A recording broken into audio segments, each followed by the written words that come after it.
baños de la juventud.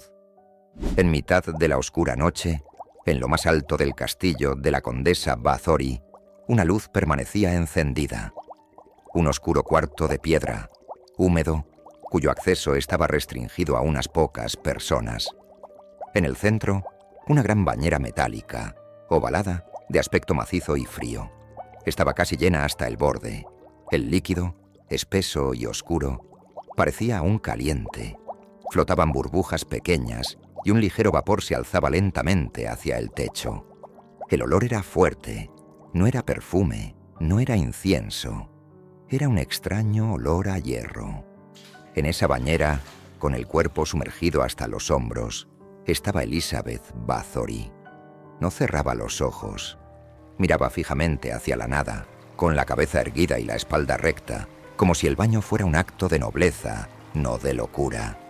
Su piel blanca contrastaba con el líquido rojo que la envolvía. Tenía los labios tensos, como conteniendo una emoción. No hablaba, no sonreía, solo respiraba lentamente, como si cada segundo dentro de aquella mezcla oscura alargara su juventud un poco más. Una criada, joven, temblorosa, esperaba de pie en la esquina de la sala. Tenía la mirada clavada en el suelo y las manos juntas. Sabía que no debía mirar a la señora. Sabía que debía quedarse quieta. Sabía también que si intentaba huir, la matarían, como a las otras. Nadie en el castillo podía hablar de ello, pero todos sabían. Se oían cosas, se veían cosas. Algunas criadas subían a esa sala y no volvían a ser vistas. Las más jóvenes eran las que más peligro corrían. Las de piel suave, las de cabello largo, las que aún tenían miedo en los ojos. Durante años habían desaparecido mujeres en los alrededores del castillo de Chaktice, al norte del reino de Hungría. No se hablaba mucho del tema. Algunas familias se resignaban, otras eran pagadas para guardar silencio. Y había quienes simplemente asumían que las chicas se habían marchado o que algo las había atrapado en el bosque. Pero todo el mundo sabía que si una criada entraba al castillo y empezaba a trabajar en las cámaras privadas de la condesa, su destino no estaba garantizado. Bathory tenía una obsesión, no con el poder ni con la religión. Su obsesión era más antigua que eso, más básica. Quería permanecer joven. Desde que cumplió los 30, comenzó a sentir que su belleza desaparecía. Los espejos ya no devolvían la imagen que deseaba ver.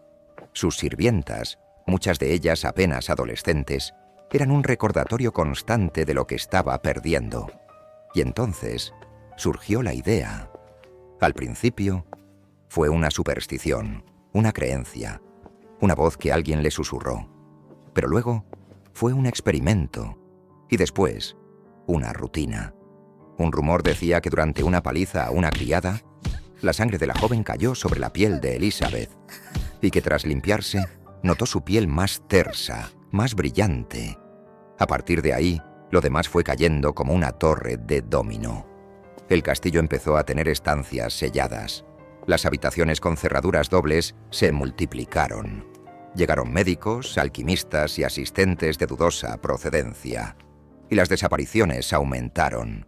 Las víctimas eran muchachas humildes, campesinas, hijas de obreros, doncellas de otras casas nobles, algunas ofrecidas voluntariamente por sus propias familias, a cambio de trabajo, techo y pan. Nadie esperaba que acabarían muertas, colgadas boca abajo, desangradas por completo y con cortes en zonas específicas del cuerpo. Como si alguien estudiara qué partes segregaban más cantidad de ese líquido tan deseado por la condesa. Como si todo fuera parte de un método. La condesa no siempre se bañaba. A veces solo mojaba un paño y se lo pasaba lentamente por la cara.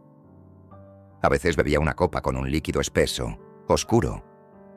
Nadie sabía si realmente creía en lo que hacía o si simplemente había perdido toda conexión con la realidad.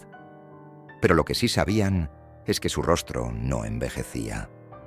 A sus 40 años seguía teniendo la piel firme. A los 45 aún se movía con la elegancia de una mujer joven. Y a los 50 Las arrugas seguían sin aparecer. Algunos decían que había hecho un pacto, que algo la protegía. Otros pensaban que todo era pura genética, pero lo único evidente era que donde iba, la muerte caminaba cerca. En el castillo se encontraban restos, pruebas, instrumentos, cuerpos enterrados a medias, camas manchadas, cubos con residuos, y ese cuarto, ese baño, siempre limpio, siempre preparado para el próximo ritual, y sin embargo, fuera, el mundo no decía nada, porque era noble, porque tenía poder, porque tenía contactos, y porque las víctimas no importaban. Elizabeth sabía que tenía todo ese líquido a su disposición, y que nada ni nadie la iba a parar. Esto era solo el comienzo.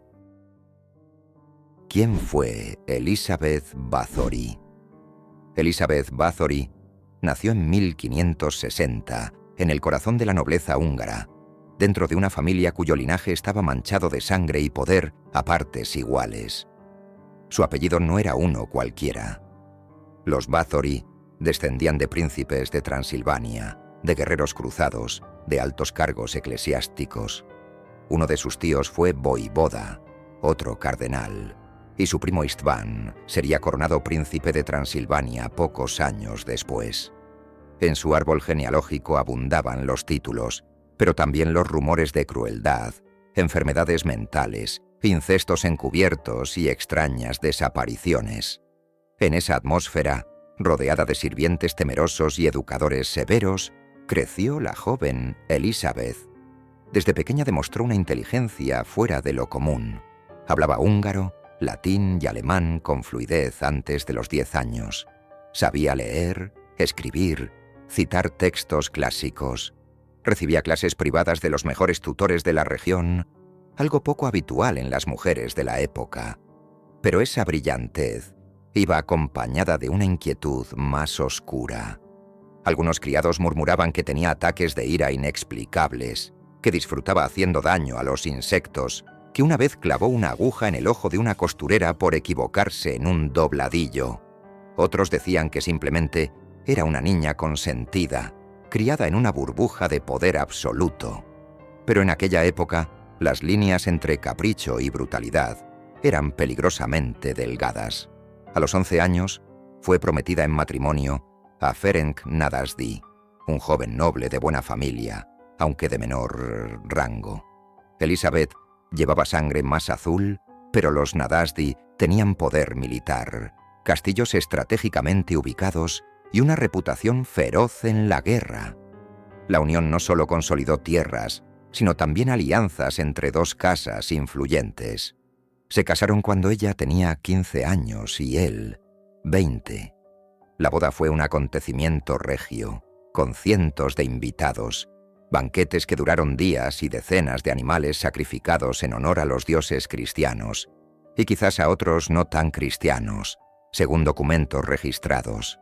El castillo de Chachtiche, que Elizabeth recibiría como parte de su dote, era una fortaleza imponente sobre una colina, rodeada de bosques espesos, caminos de tierra y aldeas que sobrevivían a duras penas.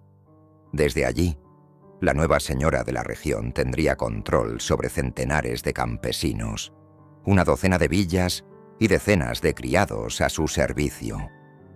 Ferenc, por su parte, pasaba la mayor parte del tiempo fuera, guerreando contra los turcos en la frontera sur del reino. Era un hombre temido, conocido como el Caballero Negro de Hungría. Su brutalidad en el campo de batalla era tal que incluso los enemigos musulmanes hablaban de él con respeto. Pero en casa, Elizabeth era quien gobernaba. Era ella quien impartía justicia, quien organizaba las cosechas, quien aplicaba castigos, quien decidía quién vivía o moría entre los campesinos de sus tierras. Y lo hacía con mano firme, muy firme. Testimonios posteriores, recogidos durante los juicios, hablaron de cómo supervisaba personalmente los castigos a criados y criadas, de cómo obligaba a los sirvientes a permanecer de pie toda la noche si cometían errores mínimos, de cómo ordenaba que los azotaran, que les arrancaran las uñas, que les dejaran sin comida durante días por cosas tan triviales como olvidar inclinarse al verla pasar. Pero en aquel entonces nadie se atrevía a hablar. En los documentos oficiales solo constan donaciones a iglesias, reparaciones de caminos, pagos a soldados. El rostro público de Elizabeth era el de una dama ilustrada, culta, refinada, mecenas del arte y de la fe. Tras la muerte de su marido en 1604, Elizabeth heredó todo el control del patrimonio. Ya no era solo la dueña de Chachtice. Controlaba decenas de aldeas, extensas tierras agrícolas, molinos, bosques de caza y, lo más importante, un ejército personal. Aunque oficialmente debía responder ante el rey, en la práctica actuaba con total autonomía. Los nobles de la región la respetaban, los campesinos la temían y los clérigos callaban. A partir de la muerte de su marido, Elizabeth desató por completo su lado más cruel. Su poder fue absoluto, pero también fue cuando su conducta empezó a cambiar. O quizás, simplemente, dejó de ocultarse. Quienes trabajaban en el castillo empezaron a notar cosas extrañas. La llegada constante de nuevas criadas, muchas de ellas jóvenes, casi niñas. El alto número de sirvientes que pedían ser trasladados o simplemente desaparecían. Las órdenes cada vez más crueles. El castillo, que alguna vez había sido símbolo de orden y riqueza, comenzó a ser temido como una trampa sin salida. Pero todo eso sería más adelante. Por ahora, Elizabeth Bathory era simplemente una condesa viuda, poderosa, rica y con un territorio bajo su control absoluto. Nadie la cuestionaba. Nadie se atrevía a hacerlo. Y en ese silencio empezó a gestarse el horror. Comienzo de los castigos. Con la muerte de Ferenc Nadasdi, algo cambió definitivamente en Chachtice. Lo que antes eran susurros de castigos severos, de crueldades privadas, se convirtió en una política del terror. Elizabeth se convirtió en la dueña absoluta del castillo, de las aldeas que lo rodeaban, de las tierras que no se atrevían a pronunciar su nombre sin inclinar la cabeza. Ya no tenía que pedir permiso, ya no tenía que justificarse. Era la condesa, y eso bastaba. Las criadas nuevas eran recibidas con instrucciones estrictas. No hablar si no se les hablaba, no levantar la vista sin permiso, no acercarse a ciertas puertas del castillo. Las cocinas, las lavanderías y las alcobas se llenaron de tensión. Un paso en falso podía significar un castigo, y en muchas ocasiones el castigo no tenía nada de simbólico.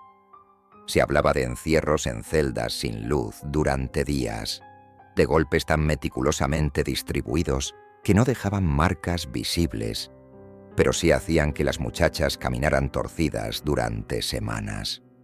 Se hablaba de una criada obligada a dormir durante 2 noches en el foso exterior, entre ratas y serpientes, por haberse reído en el momento equivocado.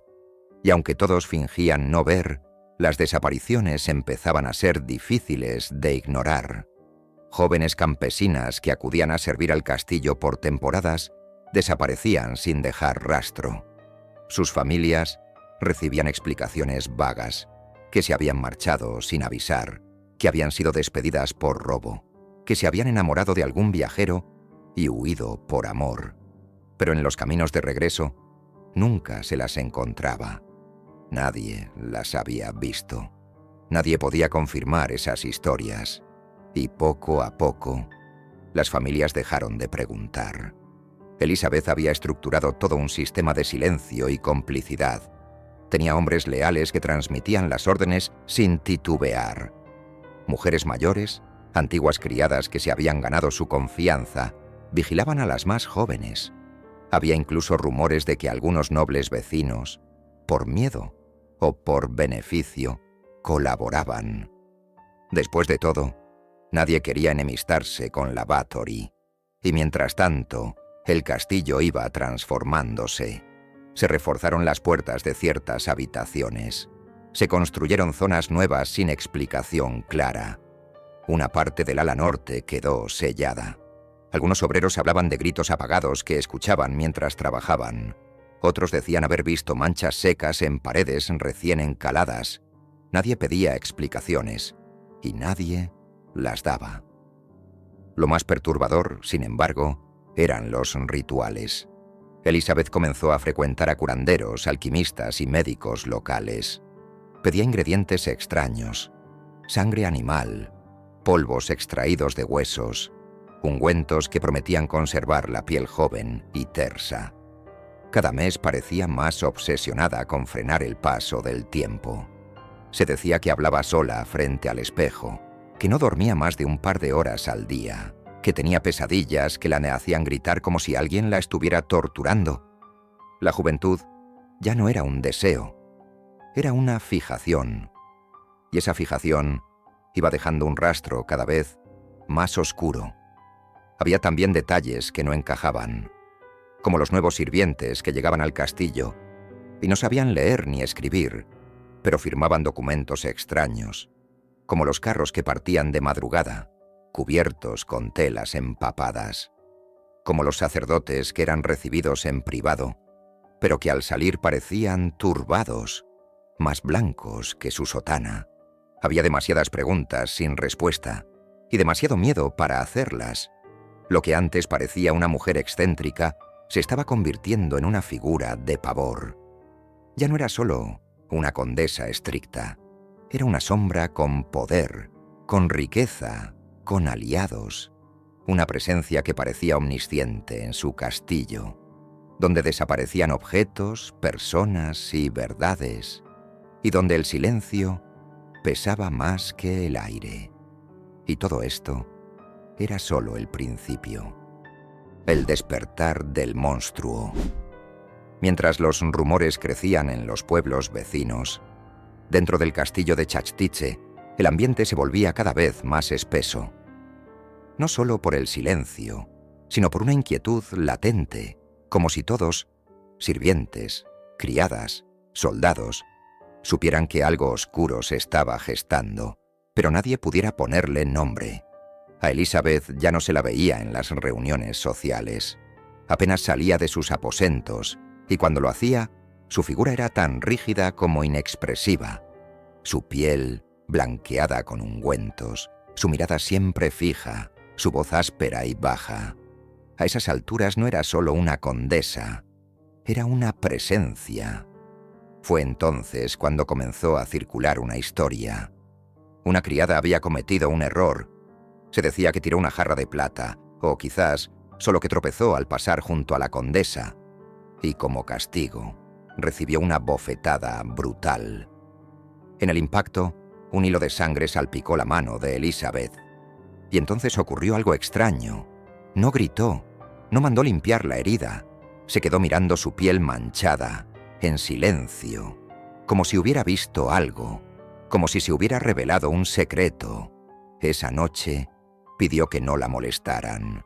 Al día siguiente, una de las criadas más jóvenes desapareció. A partir de ahí, las cosas cambiaron. Elizabeth empezó a seleccionar personalmente a las jóvenes que entraban a su servicio. Ya no buscaba experiencia ni habilidades, solo belleza, juventud, piel tersa. Las hacía desnudar frente a ella, las inspeccionaba, y después de unos días, desaparecían. El personal comenzó a murmurar que había habitaciones del ala superior donde nadie entraba salvo ella y sus sirvientes más fieles. Había manchas en las escaleras que se frotaban durante horas sin desaparecer. Un olor metálico impregnaba ciertos pasillos por la noche. Los castigos se intensificaron. Ya no eran meros azotes o encierros. Algunas criadas eran colgadas por los brazos durante horas. Otras eran obligadas a caminar descalzas sobre brasas. Se decía que Elizabeth observaba estas torturas con una calma casi científica. A veces apuntaba cosas, a veces reía, pero nunca se inmutaba. Los más atrevidos aseguraban que había convertido uno de los baños de la torre en su santuario privado, que allí, en el punto más alto del castillo, Con las ventanas cerradas y las antorchas ardiendo, Elizabeth Bathory se sumergía en tinajas llenas de sangre, que salía de allí rejuvenecida, con la piel enrojecida y los ojos brillantes, y que al día siguiente, otra joven había desaparecido. Ya no era solo una obsesión, era un hábito, un ritual, y quienes vivían en el castillo empezaron a darse cuenta de que estaban atrapados en una maquinaria que no podían detener. El miedo ya no era a la condesa, era al castillo mismo, a sus muros, a lo que ocultaban.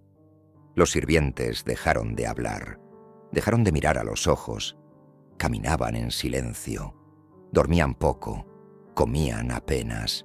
El ambiente se volvió denso, viciado, como si el aire se pudriera con cada nuevo crimen. Nadie entraba al castillo sin temer no salir, y los que lograban salir no decían nada. En los pueblos vecinos ya se hablaba abiertamente de que algo pasaba en Chachtice, pero las autoridades no actuaban. ¿Por miedo? ¿Por dinero? ¿Por complicidad? Nadie lo sabía. Lo único cierto era que la condesa seguía allí arriba, en lo más alto, con su obsesión intacta, su castillo cerrado, y un secreto cada vez más sangriento flotando en el aire. La condesa intocable. Durante años, el horror de Chachtice permaneció invisible a los ojos de la ley. No porque las señales fueran ambiguas, no porque nadie se diera cuenta, sino porque Elizabeth Bathory no era una criminal cualquiera. Era parte de una de las familias más influyentes del Reino de Hungría. Su apellido abría puertas y cerraba bocas. El sistema que la rodeaba era tan denso como el bosque que rodeaba su castillo. No había esquina del reino donde su linaje no tuviera peso. Su primo, Gábor Bathory, fue príncipe de Transilvania. Su tío, el cardenal András Bathory, tenía contactos en Roma. Su marido, Ferenc Nadasdy, había amasado respeto entre la nobleza militar. Tocar a Elizabeth era poner en peligro alianzas nobles, pactos eclesiásticos y estructuras de poder que venían de generaciones atrás. Pero no todo era sangre azul. Elizabeth también tejió una red de lealtades locales, hecha de miedo, favores y dinero. En cada aldea bajo su dominio había alguaciles que respondían a su nombre. En cada parroquia, sacerdotes que recibían donaciones regulares. Los notarios que registraban nacimientos y defunciones omitían con gusto los datos que comprometían a la condesa, y los pocos criados que intentaban escapar o denunciar eran interceptados antes de llegar demasiado lejos. La complicidad era tan profunda que ya no hacía falta ordenar el silencio. El silencio era la norma, era lo que se esperaba, lo que mantenía a todos con vida. La condesa se movía con inteligencia, donaba dinero a monasterios, financiaba la restauración de iglesias, entregaba grano y vino durante los inviernos más duros, cuidaba su imagen como mecenas de la fe, de la educación, del bienestar, y al mismo tiempo sellaba las puertas de piedra donde ocurría lo impensable. Incluso en la corte, en las esferas más altas del poder, se sabía que algo extraño sucedía en Chachtice. Pero mientras Elizabeth mantuviera su papel público, nadie iba a cuestionarla. Era demasiado útil, demasiado temida, demasiado poderosa. Dentro del castillo, su séquito actuaba como una maquinaria perfecta. Sirvientes leales ejecutaban órdenes sin rechistar. Mujeres mayores, cercanas a la condesa, reclutaban a las jóvenes más vulnerables. Soldados patrullaban los pasillos internos, no para proteger el castillo, sino para contener lo que había dentro. Y entre ellos, los más cercanos sabían exactamente qué ocurría en la sala más alta de la torre. Pero ninguno habló. Nunca. El sistema de impunidad era tan sólido que hasta los rumores morían antes de salir del castillo. Cuando alguien decía haber visto manchas de sangre, o gritos al anochecer, o carros tapados saliendo a escondidas, siempre había alguien más que le decía: «No lo digas, no la señales, es la condesa». Una historia rescatada en los archivos de la nobleza cuenta el caso de un joven ayudante de notario, Mihaly Sento, quien quiso denunciar lo que había visto al preparar unos documentos en el castillo. Aseguró haber encontrado en un almacén una caja con restos humanos, cubiertos por paños de lino. Cuando intentó llevar el caso a su superior, fue destituido al día siguiente y enviado a un monasterio en el norte del reino, del que jamás regresó. Pero no fue el único. En 1606, el barón Sigmund Forgách, un noble de alto rango y consejero cercano del rey Rodolfo II, decidió actuar. Tenía intereses en las tierras colindantes a Chastice y había recibido cartas anónimas de aldeanos pidiendo ayuda. Además, un sacerdote de confianza, János Galgóczy, le había confesado en privado que algo satánico ocurría en los muros del castillo.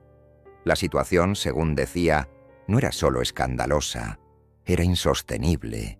El barón, conocido por su sentido de la justicia y su severidad, decidió viajar personalmente a investigar. Envió mensajeros con cartas anunciando su visita a la condesa y partió con una pequeña escolta. Llegó a la región a finales de octubre, pero nunca pisó el castillo.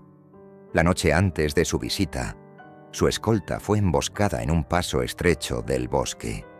Se dijo que fueron bandidos, que le robaron, que su cuerpo fue arrojado al río Vág, pero nunca apareció ningún cadáver.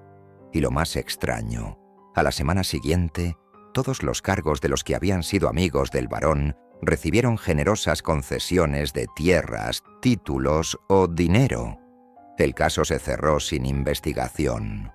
Elizabeth Bathory, por su parte, envió una carta de pésame a la familia del barón, junto con un carruaje lleno de ofrendas y trigo. Ese fue el último intento serio de inspeccionar el castillo antes de su caída definitiva, años después. En ese momento, quedó claro que no se podía tocar a Elizabeth sin arrastrar consigo medio reino. Había construido no solo un imperio de miedo, sino una muralla de poder tan espesa que los crímenes más atroces podían cometerse a la vista de todos y seguir siendo invisibles. Comienzo de las sospechas. En las aldeas cercanas, el miedo ya no bastaba para contener los rumores. Algunas familias, después de perder a una hija, 2, incluso 3, empezaron a buscar respuestas. No todas eran campesinas sin recursos. Algunas provenían de hogares acomodados, de comerciantes o de funcionarios menores con conexiones en la corte. Y cuando las desapariciones tocaban a la nobleza, aunque fuera en sus estratos más bajos, el escándalo empezaba a tener eco. Una carta llegó al Palacio de Viena, luego otra, y otra más, firmadas con iniciales falsas, pero con descripciones precisas, nombres, fechas, relatos que coincidían demasiado entre sí como para ser pura invención. En ellas se hablaba de jóvenes enviadas a servir a la condesa que jamás regresaban, de carros que salían del castillo al amanecer con destino desconocido, de habitaciones prohibidas y de olores nauseabundos que escapaban por rendijas selladas.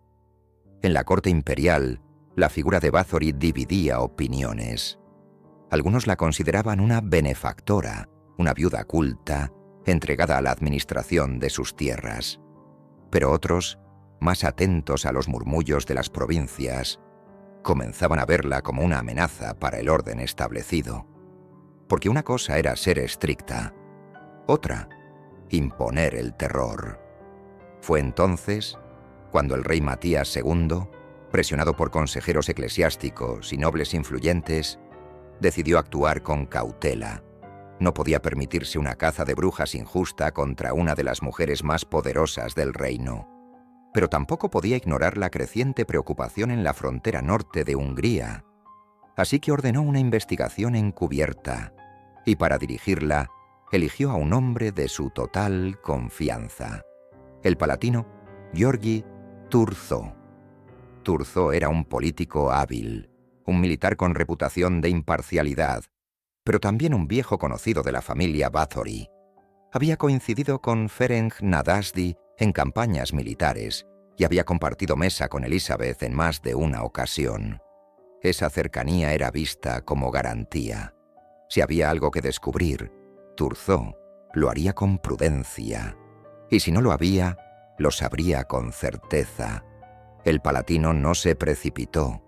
Envió emisarios, interrogó a antiguos criados que ya no vivían en Chachtice, revisó documentos de herencias, patrones de contratación, correspondencia interceptada. No tardó en encontrar irregularidades, contratos firmados por jóvenes analfabetas, testigos que aseguraban haber visto entrar a criadas que jamás salieron, y lo más revelador, testimonios de clérigos que rompieron su voto de discreción por temor a estar encubriendo una masacre. Uno de ellos fue el padre Istvan Todt, capellán de una aldea a pocos kilómetros del castillo. Había sido llamado para confesar a una joven moribunda, trasladada a escondidas desde Chachtice. La muchacha, antes de morir por desangramiento, le susurró palabras que lo persiguieron el resto de su vida. Me colgaron, me cortaron, me lavaron todo. Aterrado, se refugió durante meses en un monasterio, pero cuando supo que había una investigación abierta, se presentó voluntariamente a declarar. Otro testimonio clave fue el de Anna Darbulia, una antigua asistente personal de la condesa, que había sido despedida años atrás tras perder la vista por una enfermedad. Casi nadie la recordaba, pero aún conservaba una agenda donde anotaba con fechas precisas los nombres de las criadas contratadas, su procedencia y los días que tardaban en desaparecer. Esa libreta cayó en manos de Turzó y se convirtió en una pieza clave. A pesar de las pruebas, el palatino sabía que no podía irrumpir en el castillo sin autorización oficial. Así que preparó el terreno, mandó cartas a la nobleza local, advirtió discretamente a ciertos aliados de la condesa y midió sus movimientos. No quería provocar una revuelta ni un conflicto interno, pero cada día que pasaba, la presión aumentaba. El silencio de Elizabeth empezaba a parecer un grito de culpa. Finalmente, en diciembre de 1610, Turzó recibió la autorización directa del rey. Se le concedió el poder de arrestar a la condesa si encontraba indicios suficientes de crimen. El plan era claro. Debía entrar al castillo sin previo aviso, acompañado por un pequeño grupo de hombres armados, y confirmar lo que los testimonios sugerían. No podía fallar. No solo por el riesgo político, sino por el impacto que tendría detener a una Bathory. Sin embargo, Elizabeth no estaba desprevenida. Había recibido avisos, sabía que estaban hablando de ella, y, según algunos relatos, intentó mover parte de sus pertenencias y documentos comprometedores fuera del castillo días antes del registro oficial, pero no le dio tiempo a esconderlo todo. Mientras tanto, el pueblo ya hablaba abiertamente de su caída. Las madres empezaron a recuperar el valor para preguntar por sus hijas. Algunos comerciantes locales se negaban a seguir entregando productos al castillo. Las misas incluían oraciones por las almas inocentes atrapadas en manos impías. El cerco se cerraba. Lo que no sabían es que, incluso entonces, Elizabeth seguía protegida por una red compleja de silencios, y que su caída, aunque inevitable, no sería inmediata ni sencilla. El fin de la Condesa del Terror. El 30 de diciembre de 1610, el castillo de Chachtice no durmió. A medianoche, bajo una luna blanca y un silencio extraño, un grupo de hombres armados cruzó sus puertas. No eran campesinos ni soldados corrientes. Iban liderados por György Turzó, palatino de Hungría, enviado personalmente por el rey Matías II. Habían recibido informes precisos, declaraciones juradas, incluso confesiones. Había llegado el momento de actuar. Entraron sin avisar, sin proclamas. El castillo estaba más quieto que nunca. No hubo resistencia. La mayoría de los sirvientes ya no creían en la salvación y los más leales estaban demasiado ocupados encubriendo horrores. Turzó subió hasta lo más alto. Allí encontró lo que los rumores apenas se atrevían a sugerir: una joven desangrada, aún colgando de las muñecas, una habitación manchada, una bañera con restos oscuros, utensilios quirúrgicos rudimentarios, documentos extraños, diarios con anotaciones médicas mezcladas con frases sin sentido. Había nombres, edades, fechas, y en el centro, sentada como si nada hubiera ocurrido, estaba ella. Elizabeth Bathory no opuso resistencia. Levantó la mirada, preguntó qué hacían en su casa y luego volvió a mirar por la ventana, como si no fuera con ella, como si todo eso no hubiera pasado. No fue encarcelada. No hubo juicio público. Los Bathory eran demasiado poderosos y el rey temía que un proceso abierto sacudiera los cimientos de la nobleza húngara. En su lugar, se decidió sellar la historia. Literalmente. Elizabeth fue confinada en una habitación del castillo. Se tapiaron las ventanas. Se cerraron las puertas con ladrillos. Solo quedaba un pequeño hueco por el que pasaban la comida y retiraban los restos. Vivió así durante casi 4 años. Sin contacto, sin juicio, sin defensa. Murió el 21 de agosto de 1614. Su cuerpo fue enterrado en la iglesia del pueblo, aunque más tarde se trasladó en secreto por miedo a que la profanaran. 3 de sus colaboradores más cercanos fueron ejecutados, otros encarcelados. Las pruebas eran incontestables.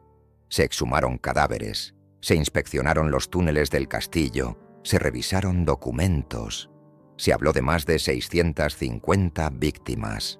Una cifra imposible de confirmar, pero que aparece escrita en una nota encontrada entre sus pertenencias.